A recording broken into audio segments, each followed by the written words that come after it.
simulan na ulit sa uno, yung buong talinhaga ng 10 dalaga. Ito yung ating, ito po yung second part.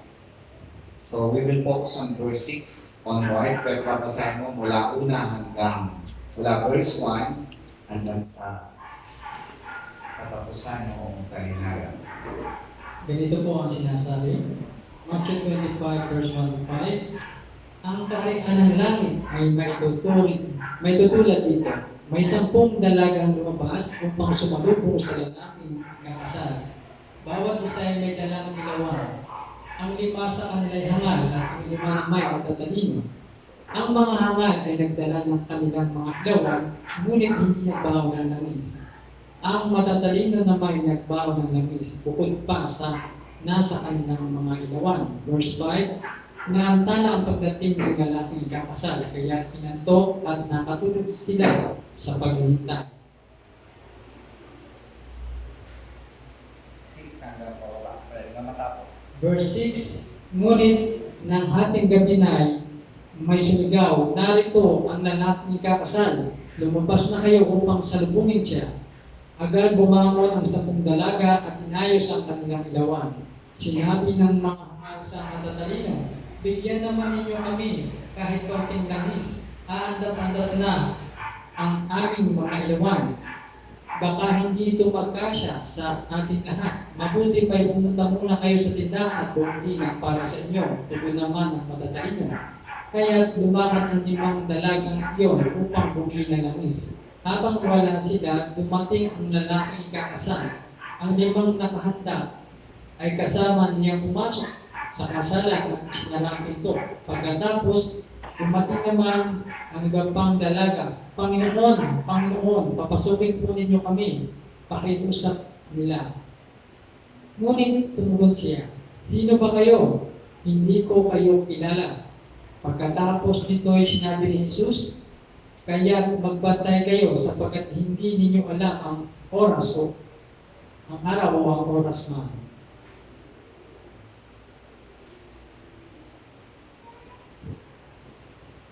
Okay, salamat Brother Rito sa pagkabasa. Tayo po sumagaling yumuko at hingin ang patnubay ng Diyos.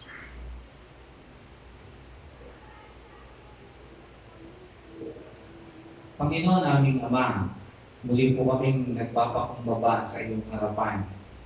Kinikilala na wala kaming magagawa kung kami hiwalay sa iyo.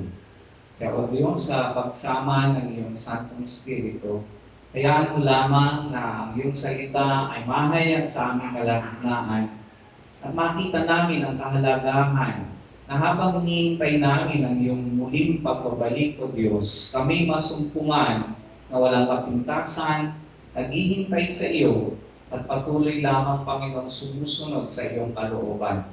Hayaan mo ang maging kalakasan namin, Panginoon, ay ang kalakasan mula sa iyong Santong Espiritu, sapagkat alam namin, Panginoon, kung kami, Panginoon Diyos, ay hiwalay sa iyo, wala po kaming magagawa. Kaya sa araw na ito, Diyos, kami nagpapasalamat dahil ikaw ay tagumpay sa aming mga buhay.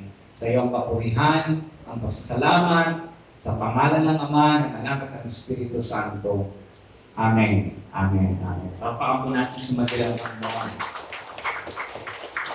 So, ito po yung unang linggo na 10% ng iglesia ay pinahintulutan na sama-sama upang patuloy na magsamba sa Panginoon. Kaya po, pero patuloy pa rin po natin ginagawa doon sa ating group chat na hinihingi natin ang advance confirmation na kayo po'y dadalong sapagkat hindi pa rin po natin pwedeng gawin o hindi pa rin po natin tayong ma-overground. Although meron tayo kung taas, nakaredy na yun, kung may susobra. Pero sabi nga po ay ang batas ay ibinigay upang ating sundin. Amen po ba? Amen. Sabi ni Kim Chu,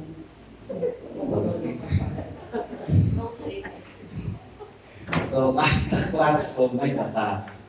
So, sa simbahan po, may batas din tayong unang sinusunod at 10% lang muna. Tayo po'y susunod doon. Amen? At kung alam mo na ikaw ay sumunod na, sumunod ka na. Sabi rin yung kaya tayo. Pero isang bagay po mahalaga ganito, 10% lamang. So, okay? So, ngayon, based po yun sa floor area ng church, floor capacity. So, ito po, namumultiply naman dahil meron tayong second floor. May dalawang room po doon na pwede pa natin i-occupy. Ngayon, sabi ko nga, bakit sambang 10?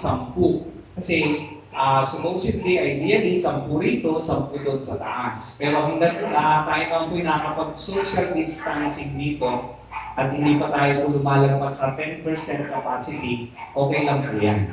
Amin po? Wala po tayong binabiolate na batas. Ngayon kanina, ng umaga, nag-send po ko nung huling paalaala na si Daniel ay mas pinili niyang sambahin, manalangin sa Panginoon, at doon ay ibinigay ng Diyos ang protection sa kanya. Lagi nating sinasabi na si Daniel po ay, ang aming pagbiro doon ay nawala ng panglasa ang leon, yung si Daniel ay ihulog doon mismo sa lions din. Pero yun po'y biro lang. Dahil, ang sabi po malinaw sa Biblia, ay nagpadala ang Diyos na anghel upang proteksyonan si Daniel. At pagkising ni Haring Dario ng maagang-maaga, ay sumigaw siya, Daniel, di ba? Chinek na kasi malapit sa puso niya si Daniel. At ang sabi niya ay, iniligtas ka ba ng buhay ng Diyos? Amen. Pero yun po, nakita natin talagang siya po yung niligtas ng buhay ng Diyos. Amen? So, the protection of the Lord, laging nandun po sa mga taong pinipili na magtiwala sa Panginoon. But still, we have to adhere doon nga sa tinatawag po na minimum health protocol. At yan po ay social distancing, physical distancing, at saka po yung ating face mask. Okay? Sabi ko nga lang kay Teacher Nance, lagi tayo rin nagbabantay o nanonood ng mga online services at wala pa po akong nakitang nagawain na ang preacher ay naka-mask. Kaya dahil po ako ang mangaral ay ako lamang po ang may sabi kong valid reason para hindi magsuot ng mask. Anyway, malayo-malayo naman po ako sa inyo. Amen po ba? So, yung pong 10 sa pagsamba natin ay ipagpapatuloy po natin yon, kaya magiging linggo-linggo 10 pagsamba. Ngayon, pinag-aralan natin at ito po, it's not a coincidence na we have established last week o last Sunday yung significance of 10. At nakita natin ito, na ito pala ay nagpasimula pa kay Amang Abraham na siya mismo, nung nag-negotiate siya sa Panginoon na huwag gunawin ang Sodom at Gomorrah, he started his negotiation with 50 person and he end up na Panginoon, paano po kung 10 lamang? And at nakita po natin ito ay carried out anything about saan po, sa mga bagay-bagay na pagsamba o religious practices ay naroon na lagi ang reference sa 10. Napag-aralan natin noong si Abraham ay inutusan ang kanyang yung kanyang alipin upang hanapan ng mapapangasawa. Sino po? Yung kanyang kaisa-isang anak na si Isaac ay nagpadala siya ng 10 kamelyo na punong-puno ng yung tinatawag na regalo para doon sa pamilya ng babaeng kanyang mapapangasawa. At pumunta siya, bumalik siya doon sa lupain ni Abraham sa Ur Caldea, na kung saan nais ni Abraham na doon magmula rin sa kanyang pinagmulan ang mapapangasawa ng kanyang anak. At nung pumayag ang kanyang pamilya, ang request ng pamilya ay 10 araw muna manatili si Rebecca bago dalhin at sumama doon sa alipin upang mapangasawa ni Isaac. Nakita natin na even doon sa paggawa ng tabernakulo, sa bawat detalye ng templo na tinanggap po ni Haring Solomon na siyang nagpagawa nito, ang mga nakita natin doon, ang kortina, 10, nakita natin doon, ang hapag ay 10. 5 sa kanan, 5 sa kaliwa. At ano po, lahat ng mga ornaments doon na binigay rin ng Diyos, maging yung kandileryo na ganyan po ay 10. Ngayon tayo po ay nag-aaral dito sa Bagong Tipan. It is not a coincidence na ang ating Panginoon din, yung nagbigay ng talinghaga, ay 10 yung kanyang sinabing, 10 dalaga.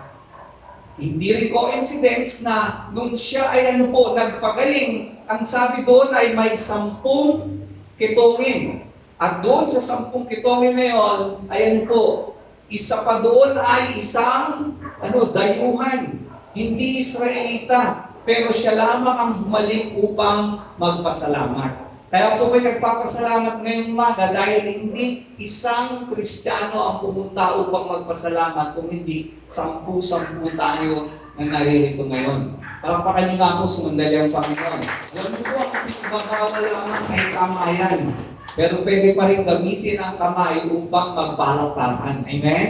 Yung po hindi pinagbabawal ng AITF. Kaya pwede natin i-maximize yun.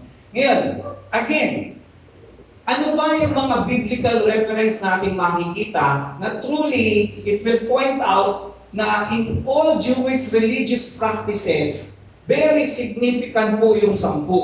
Alam niyo po, sa pag-aasawa sa mga Israelita, ayan po, kinakailangan sa kanyang pagkakaroon, kasi po may kontrata yung pakikipa-arrange.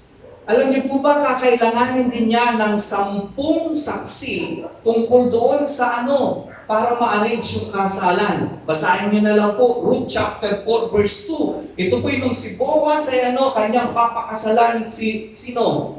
Si Ruth. At alam po, nakita natin dito, tumawag siya ng 10 po na puno doon sa kanilang lugar upang maging witness noon. So isa pang napakahalagang bagay na makikita natin. It will also, alam niyo po ba, yung tanda ng pakikipagtipan ng Diyos kay Abraham ay yung pong tinatawag na circumcision. Pero alam niyo po, you also need 10. Kailangan may 10 saksi that an Israelite has been circumcised. Ano pa? You also need 10 men to hold a synagogue. Sa kapanahunan po ng ating Panginoon, para magkaroon ng local synagogue, kinakailangan ng 10 lalaki. So isang bagay po na makikita natin, napakahalaga sa kanila sa religious practices upang magawa po yun. Tayo magkakaroon ng komunyon, alam niyo po sa kanila, upang kanilang alalahanin yung tinatawag na Passover, you need to have 10 people in a house sa isang tahanan upang magkaroon ng Passover na gaganapin ng mga Israelita. So true enough, we have established na tunay po, yung pong talinghaga na ito ng 10 dalaga ay kasi tanong natin, bakit hindi na lang 6? Bakit hindi 7? Bakit hindi 8? Why 10? Because 10 is significant to Jewish religious practices. So kaya nga po tayo sa pagsunod din doon sa 10% ay napakaganda rin na gawin natin dahil nakita natin ang pagpapahalaga nila sa ganitong mga bagay. So tayo rin po, pagpapahalaga at pagsunod sa kautusan ay ating gagawin. Ngayon, isang napakahalagang bagay na nabasa na ay yung pong talata ng ating binasa. Napag-aralan natin yung Matthew 25 verse 1 hanggang 5 noong isang linggo. Tutuloy natin ito yung 6 hanggang 13 na kung saan po ay by God's grace ay makuha natin yung pong napakagandang sinasabi nito. Pero isang bagay po mahalaga. Yung pong ikakasal na alam natin ay si Jesus ang nobyo at ang iglesia, yung bride. So, we have to maintain yung sabi nga po doon ay, sa ating kapanahonan po ngayon, ay bakit ba kumukuha ng bridesmaid? Yung mga ikinasal na. Yung naging bridesmaid na rin. Bakit ba? Anong purpose nun, di ba? Upang kasi medyo, compound noun. Bride at saka maid. Okay? So, bakit bridesmaid? Para siya mag-a-assist lagi doon sa nobya. Amin po ba? Di ba? Minsan nakikita natin, ang haba-haba. Ano ba tawag po sa Oh, yung kanyang, di ba yung pangsuot, pangkasal ang haba, may mahabang, ano po? O yun na nga yung hindi ko kurang. Basta yun, mahaba. Ang kadalasan nakakalungkot, ang daming bridesmaid niya kinuha, pero ang nag-aayos pa yung nobyo, yung ikakasal, di ba? Kasi isang ang dami niya kinuha. Pero sa Jewish wedding po, ang purpose po talaga kung bakit mayroong 10 siyang kinuha doon na tinatawag kung sa ating kapanahonan ay bridesmaid, ay ito ang dapat magpaalaala saan? Doon sa babaeng ikakasal to remain faithful sa kanya pong mapapangasawa. Tandaan natin, tayo ngayon dito sa ating panahon ay maraming kaparaanan na kakaiba sa Jewish culture. Paano ba natin pagka sinasabing tayo ay engaged na, meron ibinibigay kadalasan na engagement ring. Pero alam niyo po, hindi lahat ng binigyan ng engagement ring ay natutuloy talaga saan? Sa kasalan. Pero sa mga Hudyo po, basta ikaw ay naka-engage na to be married, ay it's already good as marriage. Kaya nga kung papansinin nyo, noong pong si Maria ay ikakasal parang siya kay Jose, engaged to be married. Pero ang sa doon, noong nalaman niya na ito'y nagdadalang tao dahil saan? Dahil siya po ay sa kapangyarihan ng Espiritu Santo, anong sabi po doon? Ito'y hihiwalayan niya ng palihim. At kung babasahin niya sa Ingles, kasi sa Tagalog ay medyo iba ang parang hinihiwalayan. Sa atin kasi basta physically iniwan mo na, nag-detach ka na sa kanya, hiwalay yun. Pero sa English po, kung titignan niyo sa version na yun, he planned to divorce. Why? Kung sasabihin natin, bakit mo i-divorce? Hindi ka pa nga kayo kasal. Pero alam niyo po kasi sa Jewish culture, yung pong engagement ay already good as marriage. You are just waiting for the time na ikaw ay in-snatch noong iyong nobyo. At ano po, ang purpose ng bridesmaid ay kapag yung nobya ay naiinip at nakakaisip to be unfaithful sa kanya pong pakakasalang nobyo, ang purpose po noon ay sila ang magpaalaala, remain faithful and pure for the bridegroom. Yun po ang point sa kanilang kultura. So kaya kung may 10, kaya lamang yung 10 po na ito, ang sabi doon nga, nagtapos tayo sa ganong kategorya, ang 10 na ito, lahat, all of them fell asleep. Di ba? Lahat sila ay inantok. And it's a reality, di ba? Kahit naman tayo, sabi natin ka-strong sa ating pananampalataya. But there are times, di ba, may mga Kristiyano nagtatanong, di ko nga alam kung mahal pa ako ng Panginoon. Di ba yung statement na yon ay nagkakaroon ka na ng duda doon dahil ang tagal naman ng mga pangako ng Diyos. Pero napakalinaw po ng sinabi ng Biblia na, di ba, binasa natin yung aklat ng unang Pedro. Yung talatang 9 nga po ay siya po ay hindi, hindi siya naghuli sa kanyang pangako. Gusto niya lang na ang lahat daw po ay may bigyan ng pagkakataong makapagsisi sa ating mga kasalanan. Amen? So, ang pinag-uusapan nga po natin ay ito'y isang talinhaga na nagpapakita na anong dapat na maging posisyon natin saan habang hinihintay natin ang pagbabalik ng Panginoon.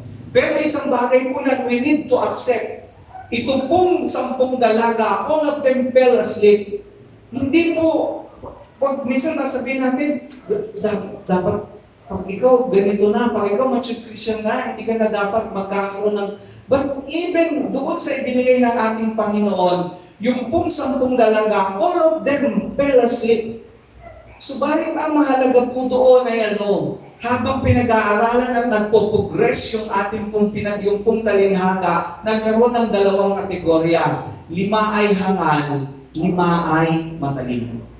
Again, we have to review. They have all the same qualities. Lahat po sila ay virgin, lahat po sila ay lahat sila ay may dalang ilawan. At lahat po sila ay may langis. Ang pagkakaiba nga lamang, yung 5 matalino ay may dalang extra container para doon sa langis. Para kung matagalan ang kanilang paghihintay sa nobyo, mananatili po na mayroong langis. It is a reminder to all of us. We do not know. Si Jesus mismo, basahin mo nga yung verse 11, kapatid. Sige. 25. Sa 10 na simulan. Matthew 25, verse 10. Kaya't lumakat ang 5 dalagang iyon upang bumili ng langis. Habang wala sila, dumating ang lalaking ikakasal. Ang 5 nakahanda ay kasama niyang pumasok sa kasalan at sinara ang pinto. Yun po ang isang bagay na we have to remember. Totoo po ang sabi ng Diyos ay napakalinaw. Humingi kayo at kayo'y bibigyan. Umanap kayo at kayo makakasumpo. Kumatok kayo at kayo ay pagbubuksan. But there will be a point in time na ito pong mga salita na ito mismo ng Panginoon ay hindi na natin magagamit. Kapag ang Diyos ang nagsara ng pintuan, sarado na po yun. Take the case, o yung halimbawa, sa panahon ni Noah, yung unang paggunaw sa pamamagitan ng tubig. Ilang daang taon si Noe ay nangangaral, subalit ang mga tao po hindi naniwala. Subalit nung dumating na po ang dilubyo at ang Diyos na ang nagpinid ng kahit sa isang pintuan, yung pintuan po na yun ay sarado na. And dito po mismo sa talinhaga na ito, ang sabi, ang 5 nakahanda ay kasama niyang pumasok sa kasalan at ipininig ang pinto. Tutuloy ko sa verse 11. Pagkatapos dumating naman ang 5 hangal na dalaga, Panginoon, papasukin po ninyo kami. Sigaw nila. Ngunit tumugon siya, sinabi ko sa inyo, hindi ko kayo nakikilala. We have to understand, sabi ko nga po, pare-pareho sila, 10 dalaga, pare-pareho sila, may 10 ilawan, pare-pareho sila, ang ilawan ay may langis, subalit ang kaibahan ng matalino, sila'y nagdala ng extra langis kung matatagalan ang pagdating ng nobyo. That was why they are considered wise. Kanina doon sa huli kong text, o sa huli kong, ano ba tawag doon? Sa huli kong paanyaya, ay be wise. Kasi alam niyo po, ang mundo po, ang isang bagay na napakahalaga. As we wait upon the Lord, dapat matagpuan niya tayo na kung tayo ikakasal sa Kanya, di ba, napakahalaga sa nobyo na yung Kanyang pakakasalan ay kung sabi po dyan, remain pure. At isa pong napakahalaga pa rin dapat alam natin ay, mahal noong nobya ang nobyo. Tama po ba? Amen? Nung po ko'y medret, lagi-lagi na, kami po ay, we are trained and we are what? As a professional sales specialist, we are not only trained to create demand. Halimbawa, andyan ang product mo. Meron nang gumagamit nun. Halimbawa, disposable syringe and needle, napakasimple. Sa tingin mo po, pagpunta mo sa ospital, hindi pa nila kilala yun, o wala pa silang ginagamit nun, meron na. Pero paano ka ngayon papasok doon? You have to learn to create the demand, and that demand should be branded to you. Disposable syringe and needle, to my end, when I was a sales specialist, JMS yung brand ko. Japan Medical Supply. Ang galing ng ibang kalaban, merong BD, yung Becton Dickinson, merong Termo, at merong pang mumurahin na laging presyo ang labanan. So, how can you get the market na meron ng nakakain o meron ng kumuha ng market na yun? The best way to do that is this. Don't sell your product, sell yourself. Ano pwede mo namin sabihin? Huwag mong ibenta yung produkto mo, ibenta mo sarili mo. Paano ibig po namin sabihin doon? Develop relationship to the end user. Sa Filipino psychology, ang hirap tanggihan dahil tayo marunong tumanaw ng utang na loob. Kaya pag, ang tinignan mo na, sino ang decision maker? Sinong lalapitan mo? At ang lagi namin ginagawa po doon ay yung off-plan. Yung off-plan. Ang mga medrep lagi ang takbo sa ospital. Kami naman, pagkakasimula pa lamang, and we will get the market share nila, ang pinupuntahan namin, yung bahay. We will get important dates ng tao na yun. Birthday niya, anniversary niya, birthday ng anak niya, kung may anak siya, kung may asawa siya, o ano pa man. There was even a case to my end, no, ako nasa Bicol,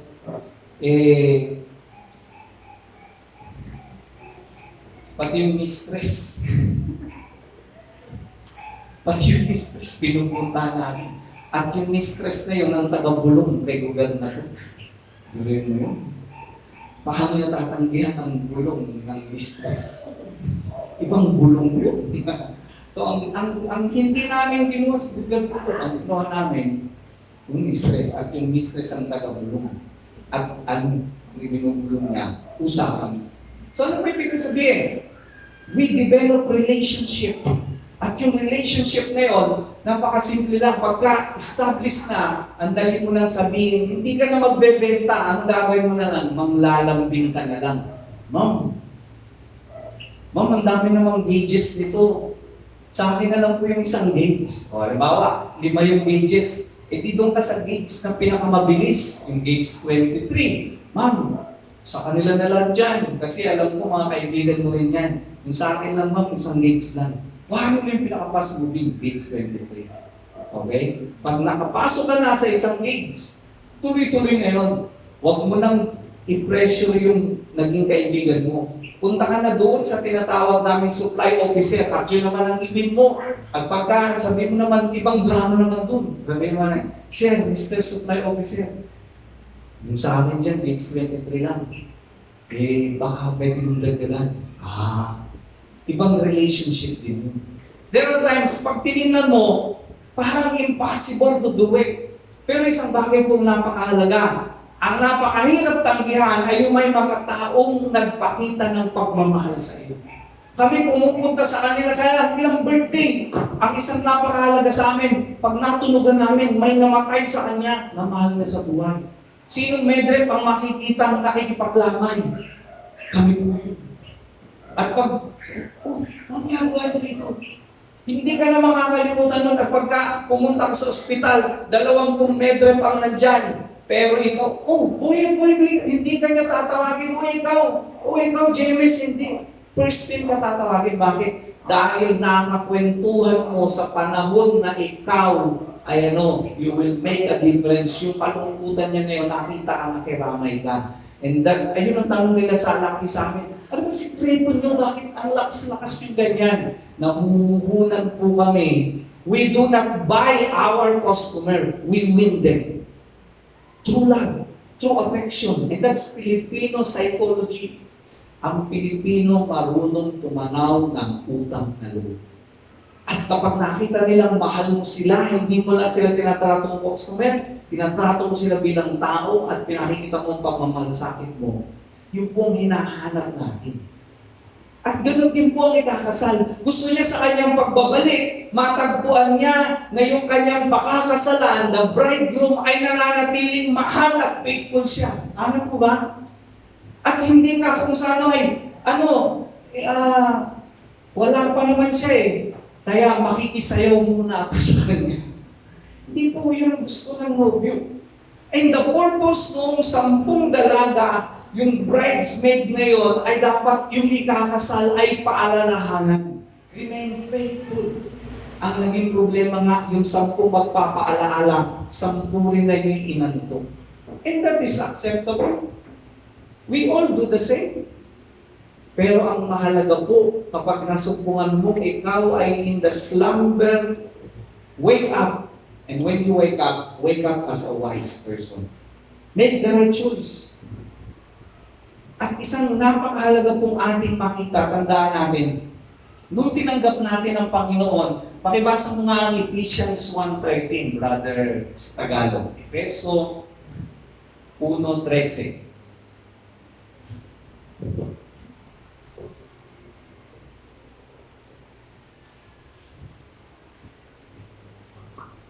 Ephesians 1:13. Ganito po ang sinasabi, sa pamamagitan ni Kristo, kayo rin na nakarinig ng salita ng katotohanan ng magandang balita na nagdudulot ng kaligtasan at sumampalataya sa Kanya ay pinagkalooban ng ipinangakong Espiritu Santo bilang tatak ng pagkakahiyang sa inyo. Alam niyo po, this is something we have to look back. Lahat sila ay may ilawan. Sabi ko nga, halimbawa, may 10 Kristiyano. Lahat sila ay may ipit-ipit sa kiling-kiling Biblia. So lagi natin, alam natin, nakasulat sa Biblia, ang Biblia, lahat ang sinasabi sa Biblia rin mismo na ang kanyang salita, thy word is the light unto my feet and the lamp unto my path. Yun eh. Pero hindi lahat ng may Biblia ay dahil 10 mata, sabi ron yung 10 na yon, 5 ay hangal, 5 ay matalino. And this is something na sinasabi ng iba, na yung kasing 5 na yon ay hindi mga Kristiyano. And I beg to disagree. Why? Because all of them have the oil. Nagkataon lamang na yung 5 ay they were not able to stay and wait. Doon po sa nobel. They ran out of oil. Alam niyo po, si Pablo mismo ay nagpaalala, ang sabi niya, tayo po'y manatili sa Diyos sapagkat hindi lahat ng nagsimulang espiritual ay mananat magtatapos ng espiritual. Meron pong nagtatapos ng carnal. Mag-ingat kayong nakatayo, baka kayo naman ang matumba. Kinakailangan pong pag-ingatan natin ito. Kinakailangan po, we have to ang pag-ibig sa Diyos kasi. Di ba? May kanta tayo, the steadfast love of the Lord never ceases. But that is the love of the Lord. But the question is, how about our love? May panahon ba na gusto ko na rin munang magpahinga? Gusto ko muna rin matulog? Lagi-lagi ba natin kinakausap ang Diyos? O may mga panahon din na yung ating pakikipagnaig sa Diyos ay isasangkami lang muna natin? Alam niyo na pagtalino ng Satanas?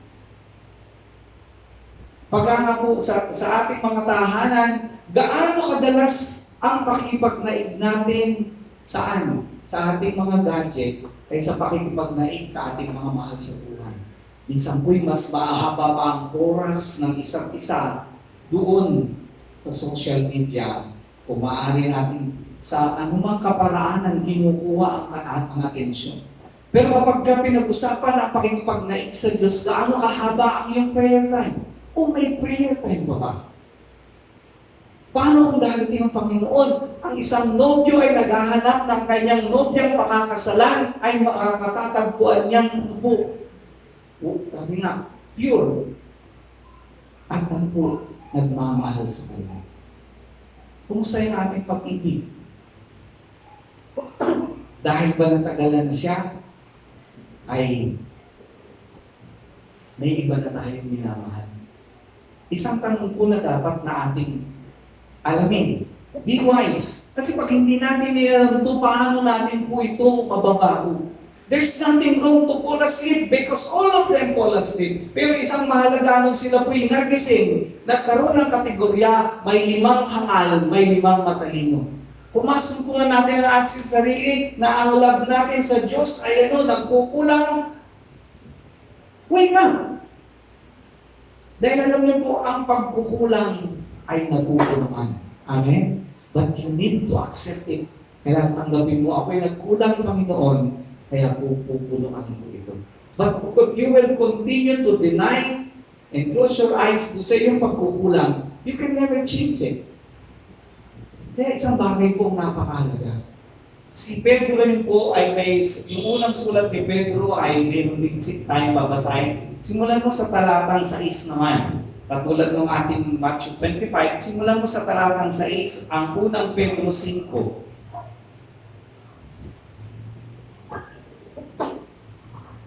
First Peter chapter 5, simulan mo sa verse 6, brother. Peter chapter 5, verse 6, ganito po ang sinasabi. Kaya nga, pasakop kayo sa kapangyarihan ng Diyos at dadakilahin niya kayo pagdating ng takdang panahon. Sige, tuloy. Ipagkatiwala ninyo sa Kanya ang inyong mga alalahanin sa buhay sapagkat siya ay nagmamalasakit sa inyo. Kadalasan, kaya nagpo-fall out of love ay mas namamagnify yung alalahanin ng buhay. Pero anong sabi po doon? Ipagkatiwala natin at ano pong sabi? Sapagkat siya'y nagmamalasakit sa inyo. You may have a temporary, sabihin natin, setback, a difficult situation. Wala naman po kayo meron noon. But it is not a valid reason para po manglamig ang ating po pagmamahal sa Diyos. Sapagkat si Jesus mismo ang nagsabi, ang manatiling tapat hanggang wakas. Nais ng Diyos, kailan yung wakas na yun? Kung ikaw aabutin mo ang pagbabalik ng Diyos, yung kawakasan na yun, ay yung kanyang pagbabalik at kung buhay ka pa, nais niyang manatili kang tapat. At kung ang kawakasan naman na yun ay yung ikaw ang mauna na pupunta sa piling ng Diyos, dapat sa oras na yun, maging sa huling hininga mo, ang pag-ibig mo sa Diyos ay nanurugi. Amen po ba? Ituloy mo, Brother Lito. Ito pong paalala, hindi po ito galing sa akin mula sa salita ng Diyos. Ay sumunod na talata. Verse 8, Maging okay? maging handa kayo at magbantay. Ang diablo ang kaaway ninyo ay parang liyong umuungal at ali-aligid na naghahanap ng malalapa. Bigyan ko lang po kayo ng background. Doon po sa aklat ng 1 Peter, doon pong sinulat yan ni Pedro, ay paalaala sa mga mananampalataya na who was suffering persecution. And alam niyo po, sa panahon na ito, kung sinong emperador, yung kilala niyo lahat, na cruel emperor, si Nero. And that's how Christians were persecuted during that time. Pero ano po ang paalala? Ito po ay minsan nakala natin na isang idiomatic expression na si Diablo ay parang leon na umatungal. Ito po nung sinulat ay hindi lamang po isang talinhaga o isang paglalarawan. Ito po'y aktual na karanasan ng mga mananampalataya dahil si Nero ay mukhang isang leon na talaga pong ginagawa niyang sulok sa kanyang hardin ang mga mananampalataya bilang ilaw. And this is how they were persecuted. At itong paalaala po ni Pedro. Kaya ang sabi niya, maging handa kayo at magbantay. Ang diablo, ang kaaway ninyo ay parang liyong umatungal at aanilid na naghahanap ng malalapa. Verse 9, Brother Lito, labanan. Labanan ninyo siya at magpakatag kayo sa inyong pananampalataya sa Diyos. Tulad ng alam ninyo, hindi lamang kayo ang nagtitiis ng mga kahirapan. Ngunit gayon din ang inyong mga kapatid sa buong daigdig. Pagkatapos ninyong magtiis sa loob ng maikling panahon, ang Diyos na siyang pinanggagalingan ng lahat ng pagpapala ang siyang magbibigay sa inyo ng kagalingan, katatagan, at lakas ng loob at isang pundasyong di matitinag. Siya ang tumawag sa inyo upang makibahagi kayo sa kanyang walang hanggang kaluwalhatian kasama ni Kristo. 11. Sa Kanya ang kapangyarihan magpakailanman. Amen. Sa Kanya ang kapangyarihan magpakailanman. Amen. Isang napakahalagang paalala mula kay Pedro sa mga mananampalataya na dumadanas ng matinding paghihirap sa kapanahunan na iyon mula sa isang cruel oppressor, a Roman emperor named Nero. Kaya ang sabi po niya doon, ang napakahalaga, ang Diyos na siyang pinanggagalingan ng lahat ng pagpapala, ang siyang magbibigay sa inyo ng kagalingan, katatagan at lakas ng loob sa isang pundasyong di matitinag. Siya ang tumawag sa inyo upang makibahagi kayo sa kanyang walang hanggang kaluwalhatian kasama si Kristo. Sa lahat ng sitwasyon, we are called upon to remain faithful sa pag-ibig sa Diyos sapagkat ang sabi po mismo dito ni Pedro, hindi lamang kayo nagdaranas niyan, maging ang mga turaw sa lahat ng dako. And true enough, yes, we are in a situation na ang sabi nga po, this is in a global proportion. Yes, it's a reality. Pero isang bagay po ang dapat natin tatandaan. hindi natin nakikita, hindi natin alam kung paano puproteksyonan ang ating sarili. Pero isang bagay ang malinaw, merong isang Diyos na nangako. Bahala siya sa iyo. Amen? Amen. But it does not give us the license na lalabas na ako ngayon, hindi na ako magmamas. Maghalikan tayo ng banal na halikan.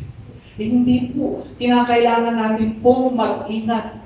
Sapagkat iba po, sabi nga natin, kung ang problema ay spiritual, ang solusyon dapat ay spiritual. Pero ito po, it's a virus.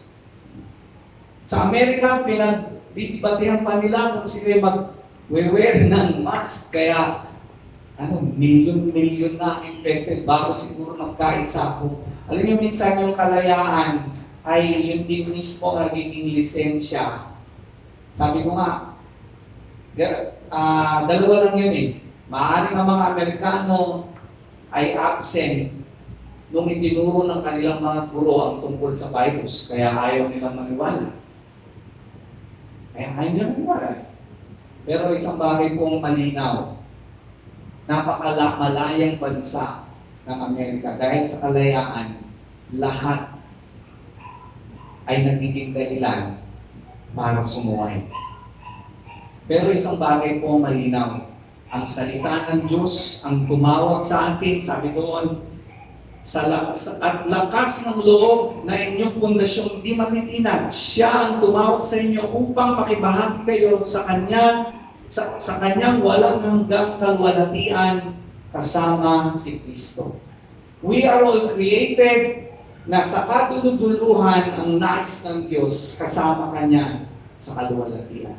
The protection of God will be there. Kanina, sinay ko si Daniel. Pero alam niyo po, pag ibabalik niyo ang pagbasa sa Book of Daniel, meron doon 3 Hudyo na rin po, si Nebuchadnezzar ay nagputos din na magkaroon ng malaking rebulto at ang sabi, walang ibang sasambahin kundi yun.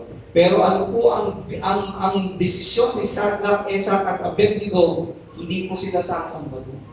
At ano po ang ginawa? Sila'y inihulog sa pugon. Pero nakita po natin kahit balahibo na kanilang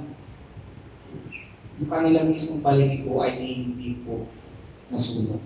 The protection of God will always be there sa mga pumipiling maging tapat sa Panginoon. It is also a call to us.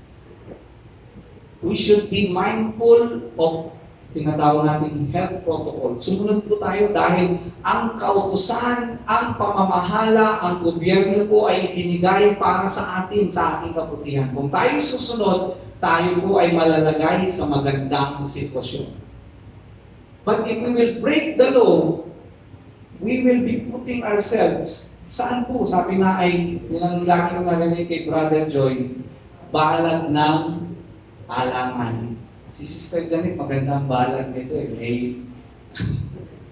May engineering design. Pero isang bagay po, kaya ibinigay ang kautusan ay upang tayo po'y sumunod para sa ating mismong kaligtasan. Follow it.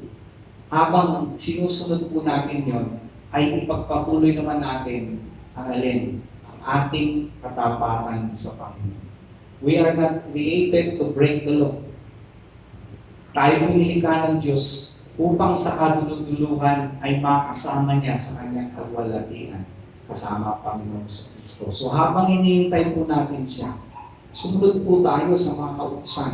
Hindi lamang kautusan ng Diyos, kung hindi kautusan mismo ng ating pong pamahalaan. At pag ginawa natin ito, mamumuhay tayo ng payapa dahil alam natin, sabi nga, if we want peace, we have to live in peace. Kung nais natin ang kapayapaan, mabuhay din tayo ng payapa. And yun po ang kalooban ng Diyos sa atin. Kaya mga kapatid, sa ating pag-iwalay ngayon, may 10 dalaga. Pero meron po yung kategorya, 5 ay matalino, 5 ay hangal. Make the choice. But make the right choice. Choose Christ and be wise. And follow His will sapagkat nais ng Diyos na ikaw ay makasama niya. Nasabi ko nga po, kahit sa mga Israelita, kinakailangan ng 10 katao sa loob ng tahanan for them to observe the Passover, the feast of the Passover. So tayo po ngayon ay magkakaroon ng pag-alaala sa komunyon bilang pagbabalik tanaw sa pagtubos ng Diyos sa atin.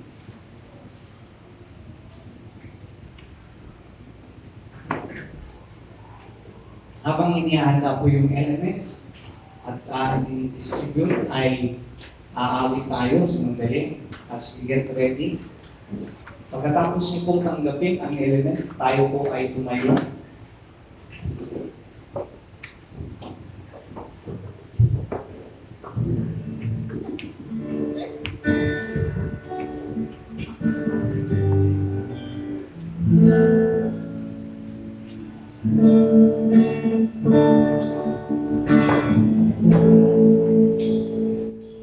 You are great.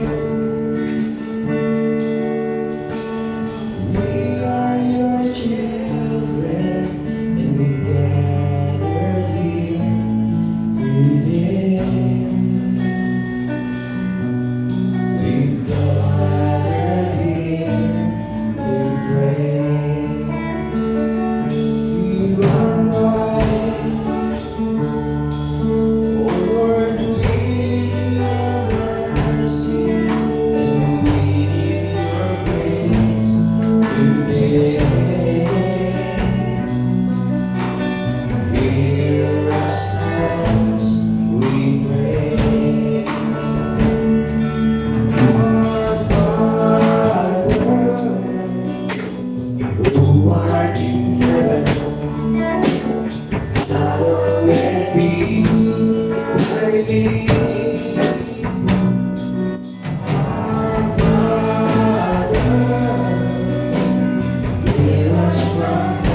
Let us bow our heads. Tayo po'y humingi ng tawad sa ating mga kasalanan, sapagkat ang sayo po ng salita ng Diyos, sapagkat tuwing kakain po yan ng tinapay at inom sa saro, pinapayag ninyo ang kamatayan ng Panginoon hanggang sa muling pagbalik niya. At sino mang kumakain ng tinapay at uminom sa saro ng Panginoon ng di nararapat, ay nagkakasala sa katawan at dugo ng Panginoon. Kaya dapat siya sa atin ang tao ang kanyang sarili bago kumain ng tinapay at uminom sa saro. Tayo po'y tumigit sa mandali at ang pagnaig sa Panginoon.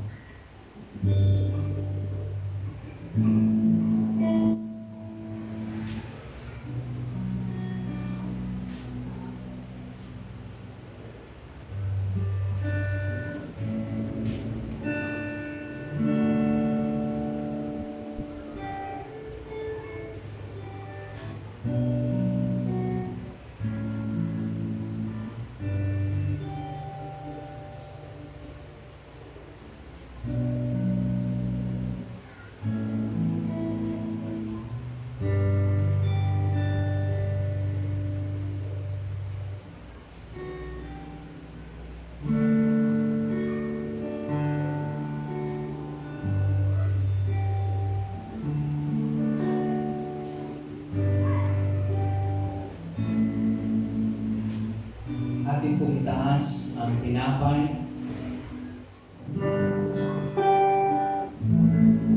Unang Korinto 11:23. Ito ang araw na tinanggap ko sa Panginoon at ibinibigay ko naman sa inyo. Ang Panginoong Hesus nung gabing siya'y pinagkanulo ay dumampot ng tinapay, nagpasalamat, pinagpira-piraso ito at sinabi, ito ang aking katawan na inihahandog para sa inyo. Gawin niyo ito bilang pag-alaala sa akin. Tayo po ay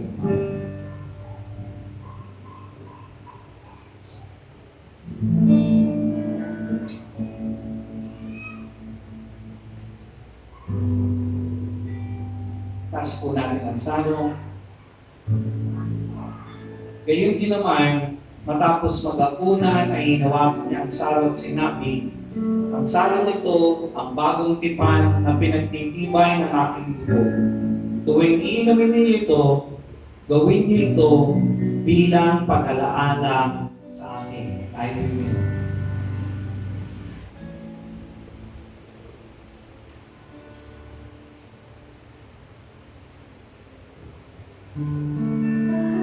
Tayo itumuhot, manalangin.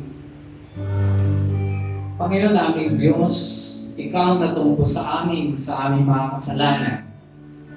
Salamat dahil tunay dakila ang iyong pag-ibig sa amin, O Diyos.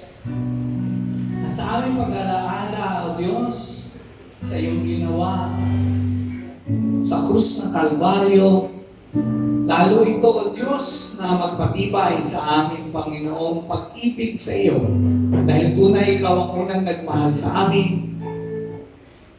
At hayaan mo lamang, Ama, na kami bilang iglesia, bilang Panginoon, ikakasal sa aming Panginoong Hesus, ay masumpungan niyang mananatili, Panginoong Diyos, sa katapatan. At ang aming pag-ibig ay hindi, Panginoon Diyos, manlalamig, bagkus, Panginoon, patuloy ito, O Diyos, na mag-aalab hanggang sa siya, O Diyos, ay makaharap namin ng mukhaan habang siya, O Diyos, ay aming hinihintay. Salamat dahil mayroon ka, Panginoong Diyos, kaparaanan upang, Panginoon, lagi po, O Diyos, na pag-alapin ang aming pagmamahal sa iyo sa pagpapaalaala sa amin ng kadakilaan ng pag-ibig mo sa amin. Ito ang aming panalangin sa pangalan ng Ama, ng Anak at ng Espiritu Santo. Amen. Salamat po natin ang Diyos. God bless you. Dakila ang pag-ibig ng Diyos sa atin, kaya ipagpatuloy natin natin ang pag-ibig sa Kanya, lalo natin pag-alapin ito hanggang siya ay atin po kapilin. Binibigay ko po kay Brother Joyce ang ating big song.